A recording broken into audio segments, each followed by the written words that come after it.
नमस्ते प्यारे बच्चों, कैसे हैं आप। मैं आशा करती हूँ कि आप सब अच्छे होंगे। बच्चों, आज हम सब यहाँ पे वर्णमाला से संबंधित कुछ महत्वपूर्ण प्रश्न पढ़ेंगे जो कि आपकी कक्षा 6 की सैनिक स्कूल की प्रवेश परीक्षा के लिए अत्यधिक महत्वपूर्ण है। तो बच्चों, वीडियो प्रारंभ करते हैं। प्रश्न संख्या 1। आपकी प्रश्न संख्या 1 है बेटा, वर्ण किसे कहते हैं। 4 विकल्प दिए हुए हैं बेटा। क शब्द को, ख ध्वनि को, ग शब्द समूह को, घ अखंडित शब्दों को। तो हमारा सही उत्तर हो जाएगा बेटा ख, क्योंकि भाषा की वह मूल ध्वनि जिसके और खंड ना किए जा सकते हो, जिसके और टुकड़े ना किए जा सकते हो, उसे हम वर्ण कहते हैं। तो हमारा सही उत्तर क्या हो जाएगा बेटा ख। प्रश्न संख्या 2।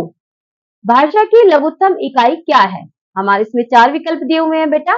क शब्द, ख अक्षर, ग वाक्य, घ वर्ण। तो बेटा लघुत्तम का मतलब छोटा भी होता है, यानी कि भाषा की छोटी से छोटी इकाई क्या है। तो हमारा सही उत्तर हो जाएगा बेटा घ। भाषा की छोटी से छोटी इकाई क्या है, वर्ण। प्रश्न संख्या 3। ध्वनि का लिखित रूप क्या है। 4 विकल्प दिए हुए हैं। क शब्द, ख स्वर, ग व्यंजन और घ वर्ण। तो बेटा भाषा का लिखित रूप क्या होता है, भाषा का लिखित रूप होता है वर्ण। यानी कि यदि हमने कमल लिखा क मैं ल, तो यहाँ जो भी प्रत्येक वर्ण जो जब क्रम से लगा तभी ये पूरा एक शब्द बना कमल। यानी कि भाषा की सबसे ध्वनि का जो लिखित रूप है वो क्या है बेटा, वो है वर्ण। प्रश्न संख्या 4। हिंदी वर्णमाला में अयोगवाह वर्ण कौन से होते हैं। पहले बेटा आप अयोगवाह का मतलब समझ लीजिए। अयोगवाह वो होते हैं, स्वरों का वो रूप है जो स्वतंत्र नहीं बोला जाता है बल्कि स्वरों की सहायता से ही बोला जाता है, इसलिए हम इन्हें ए के योग से बोले जाने वाले स्वरों को अयोगवाह कहते हैं। तो अब देखते हैं विकल्प क, ए और आ, ई और ई, उ ऊ, अंग और अंग है। तो बेटा हिंदी वर्णमाला में अयोगवाह वर्ण कौन से होते हैं, हमारा विकल्प घ सही है। कौन से होते हैं, अंग और अंग है, क्योंकि ए और आ स्वतंत्र बोले जाते हैं, ई और ई ये भी स्वतंत्र बोले जाते हैं, उ और उ ये भी स्वतंत्र बोले जाते हैं। केवल अंग और अंग है जो आ की मदद से बोले जाते हैं। ये देखिए पहले इसमें ए बना, उसके बाद अंग बना, और इसमें भी पहले ए बना उसके बाद हलंत लगे, तो ये विसर्ग लगे, जिन्हें हम विसर्ग बोलते हैं बेटा। तो ये क्या हो गया, अंग और अंग है। हमारा सही उत्तर है घ। अगला प्रश्न देखते हैं। प्रश्न संख्या 5। निम्न में से ह्रस्व स्वर नहीं है। क ए, ख ई, ग ई और घ उ। तो इसमें सही कौन सा है बेटा, ये पूछा जा रहा है ह्रस्व। पहले आप ये जान लीजिए कि हम ह्रस्व किसे कहते हैं। समय के आधार पर स्वरों को 2 भागों में बांटा गया। समय से अर्थ है बोलने के समय के आधार पर। एक ह्रस्व, दूसरा दीर्घ। ह्रस्व स्वर वो होते हैं जिनके बोलने में कम समय लगता है, और दीर्घ स्वर वो होते हैं जिनके बोलने में अधिक समय लगता है। ए हमने 1 सेकंड में बोल दिया, ई भी हमने 1 सेकंड में बोला, उ भी हमने 1 सेकंड में बोला। अब विकल्प ख बचता है जिसे बोलने में हमें 2 सेकंड का समय लगा। यानी कि ई हमारा विकल्प ख ह्रस्व स्वर नहीं है। अगला प्रश्न देखते हैं। प्रश्न संख्या 6। निम्न में से दीर्घ स्वर कौन सा है। 4 विकल्प दिए हुए हैं। दीर्घ स्वर कौन सा है, देखिए बेटा इसमें आप है की जगह कौन सा नहीं है कर लीजिए। ये हमारा प्रिंटिंग में गलती हो गया है, कौन सा नहीं है। 4 विकल्प देखिए। विकल्प क, ए, ख, ओ, ग आ, घ औ। तो हमारा विकल्प जो सही है, जो दीर्घ स्वर नहीं है, वो है विकल्प क। क्योंकि आपने पिछले प्रश्न में ही पढ़ाया मैंने आपको कि वो वर्ण जिन्हें बोलने में 1 सेकंड का समय लगता है उन्हें हम ह्रस्व स्वर कहते हैं। और आप देखिए ओ को बोलने में 2 सेकंड का समय लगा, आ को बोलने में 2 सेकंड का समय लगा, औ को बोलने में भी 2 सेकंड का समय लगा। केवल आ ऐसा बचता है जिसे बोलने में 1 सेकंड का समय लगा। तो आपका सही जो उत्तर है बेटा वो हो जाएगा विकल्प क। नेक्स्ट प्रश्न देखते हैं बेटा। प्रश्न संख्या 7। वर्णमाला में संयुक्त स्वर कौन से होते हैं। 4 विकल्प दिए हैं।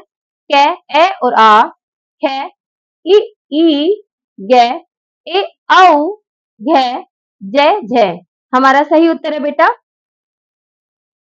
गे, ए और औ, क्योंकि जब हम ए लिखेंगे तो ये संयुक्त स्वर आए, हमारा संयुक्त स्वर कैसे हो जाएगा, क्योंकि इसका निर्माण ए प्लस ए इक्वल टू ए, आय से हुआ है, तब जाके ये आय बनता है। ऐसे ही हमारा ए प्लस ओ बराबर आओ।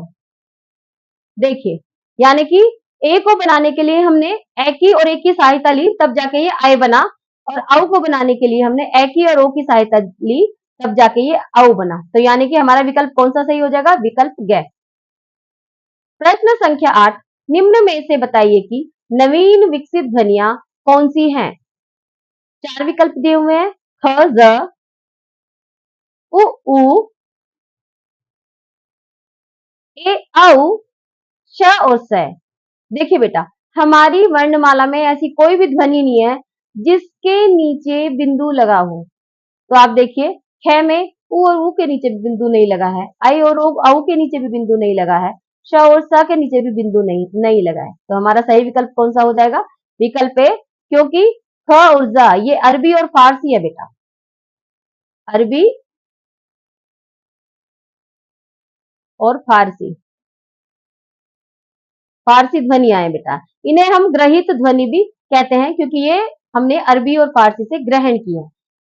अगला प्रश्न देखते हैं बेटा, प्रश्न संख्या 9, श, श, स और है कौन से व्यंजन कहलाते हैं। 4 विकल्प दिए हैं, प्रकंपी, ख, स्पर्शी, ग, संघर्षी और घ, स्पर्श संघर्षी।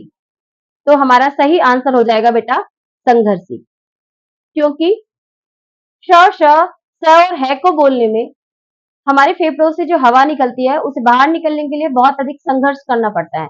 हमारी जो जीवा है वो मुड़ जाती है और हवा इधर उधर से बहुत ही संघर्ष करके बाहर निकलती है, इसलिए इन्हें संघर्षी व्यंजन बोला गया है। इन्हें हम ऊष्म व्यंजन भी बोलते हैं। अगला प्रश्न, प्रश्न संख्या 10, व्यंजन श का उच्चारण स्थान क्या है। 4 विकल्प दिए हुए हैं, तालु, मूर्धा, कंठ, दंत। तालु, श, तालु से नहीं बोला जाएगा यदि आप बोलने की कोशिश करेंगे। श, कंठ से भी नहीं बोला जाएगा, श, दंत से भी नहीं बोला जाता।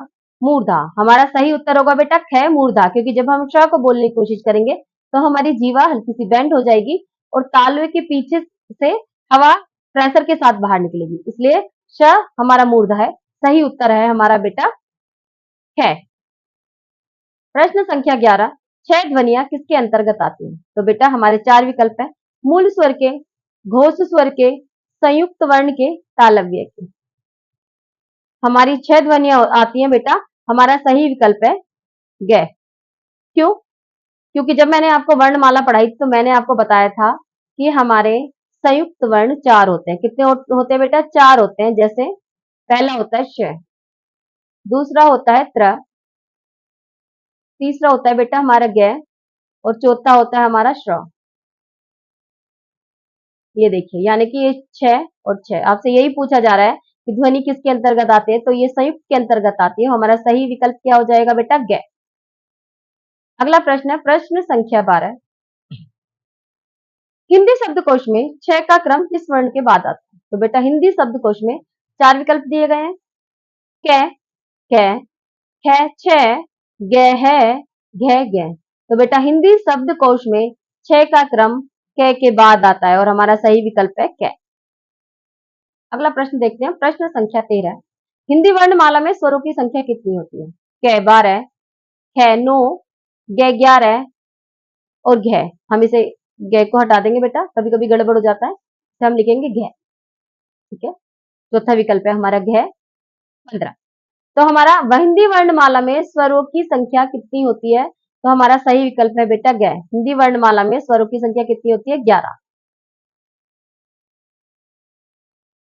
अगला प्रश्न देखते हैं बेटा, प्रश्न संख्या 14, निम्न में स्पर्श वर्ण कौन से हैं। क, ह्रस्व स्वर, ख, संघर्षी व्यंजन, ग, संयुक्त स्वर और घ, पहले पांचों वर्गों के वर्ण। तो हमने आपको बताए थे बेटा बेटा जब हमने आपको वर्णमाला पढ़ाई थी तो हमने आपको बताया था जो हमारे स्पर्शी वर्ण होते हैं वो कितने होते हैं, स्पर्शी व्यंजन कितने होते हैं हमारे 25। और कौन कौन से होते हैं, क, च, ट, त, प, यानी कि कवर्ग, चवर्ग, टवर्ग, तवर्ग और पवर्ग, ये कितने होते हैं 25। और ये 25 ही हमारे स्पर्शी व्यंजन होते हैं। तो हमारा सही आंसर कौन सा होगा बेटा, पहले पांचों वर्गों के वर्ण गह। चलिए नेक्स्ट प्रश्न देखते हैं। प्रश्न संख्या 15, अंत्यस्थ वर्ण कौन से हैं, क अंग और अंग, ख य र ल व, ग श श स ह, घ इनमें से कोई नहीं। अब देखिए बेटा, यदि हम अंग और अंग को देखें तो ये हमारे अयोगवा है, तो ये हो नहीं सकते। श स स ह ये हमारे संघर्षी यानी कि ऊष्मय, ये भी नहीं हो सकते। ये भी नहीं हो सकता क्योंकि चार विकल्प में से हमारा एक विकल्प सही है, तो हमारा विकल्प सही कौन सा हो जाएगा, ख।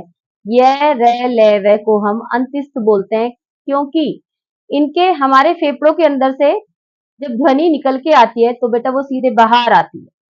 अंदर स्थित ध्वनि जब बाहर एकदम सीधे निकल के मुंह से आ जाती है तो उन वर्णों को, उन व्यंजन को हम क्या बोलते हैं, अंत्यस्थ व्यंजन। ये बेटा हमारे 15 प्रश्न वर्णमाला से संबंधित हो गए हैं। अब हम एक छोटा सा रिवीजन कर लेते हैं ताकि ये प्रश्न आपको कंठस्थ हो जाए। प्रश्न संख्या 1, वर्ण किसे कहते हैं। वर्ण बेटा हम ध्वनि को वर्ण कहते हैं। भाषा की लघुत्तम इकाई क्या है, भाषा की लघुत्तम इकाई है बेटा वर्ण है। ध्वनि का लिखित रूप क्या है, तो बेटा ध्वनि का लिखित रूप क्या होता है, वर्ण। हिंदी वर्णमाला में अयोगवा वर्ण कौन से होते हैं, हिंदी वर्णमाला में अयोगवा वर्ण वो होते हैं जो ए के योग से बनते हैं, अंग और अंग। निम्न में से हरस्व स्वर नहीं है, तो बेटा इनमें से हरस्व कौन सा नहीं है, बड़ी ई, क्योंकि इसे बोलने में 2 सेकंड का समय लगता है, ये दीर्घ स्वर है। निम्न में से दीर्घ स्वर कौन सा नहीं है, तो बेटा वो कौन सा नहीं है, ए, क्योंकि ये हरस्व है और इसे बोलने में केवल 1 सेकंड का समय लगता है, बाकी तीनों स्वर दीर्घ है। वर्णमाला में संयुक्त स्वर कौन से हैं, आय और आओ संयुक्त स्वर है क्योंकि ये दो शब्दों के, दो स्वरों के निर्माण से बने। निम्न में से बताइए कि नवीन विकसित ध्वनियां कौन सी हैं, है और ज, क्योंकि इनके नीचे बिंदु लगा हुआ है और ये अरबी फारसी से ग्रहित की गई है। श श स और है कौन से व्यंजन कहलाते हैं, ये संघर्षी व्यंजन कहलाते हैं बेटा, क्योंकि इन्हें बोलते वक्त हमारे अंदर फेफड़ों से निकलने वाली जो हवा है उसे संघर्ष करके बाहर निकलना पड़ता है। व्यंजन श का उच्चारण स्थान क्या है बेटा, व्यंजन श का उच्चारण स्थान है मूर्धा। छह ध्वनि किसके अंतर्गत आती है, तो बेटा ये संयुक्त वर्ण के अंतर्गत आती है और हमारी वर्णमाला में संयुक्त वर्ण कितने होते हैं, 4। हिंदी शब्दकोश में क्षय का क्रम किसके बाद आता है, तो बेटा हिंदी शब्दकोश में क्षय का क्रम क के बाद आता है। हिंदी वर्णमाला में स्वरों की संख्या कितनी है, तो बेटा हिंदी वर्णमाला में स्वरों की संख्या 11 है। निम्न में स्पर्श वर्ण कौन से होते हैं, तो बेटा पहले पांचों वर्गों के जो वर्ण होते हैं वो स्पर्श वर्ण होते हैं जिनकी संख्या 25 होती है। अंत्यस्थ वर्ण कौन से हैं, तो बेटा अंत्यस्थ वर्ण कौन से होते हैं हमारे, य र ल व, क्योंकि इन्हें बोलते वक्त हमारे अंदर से फेफड़ों से जो वायु निकलती है वो सीधे बाहर आती है। तो बेटा इस तरह से हमने आपको वर्णमाला से संबंधित पूरे 15 प्रश्न करा दिए हैं। मैं आशा करती हूँ कि ये आपको समझ में आ गए होंगे और याद भी हो गए होंगे क्योंकि हमने आपको रिवीजन भी कराया। बेटा यदि आपको हमारी वीडियो पसंद आई हो तो इसे लाइक कीजिए, हमारे चैनल को सब्सक्राइब कीजिए ताकि प्रत्येक नई वीडियो आपको समय से मिलती रही, और हमारे चैनल को शेयर कीजिए ताकि बाकी बच्चों को भी इसका फायदा मिल सके। नमस्कार।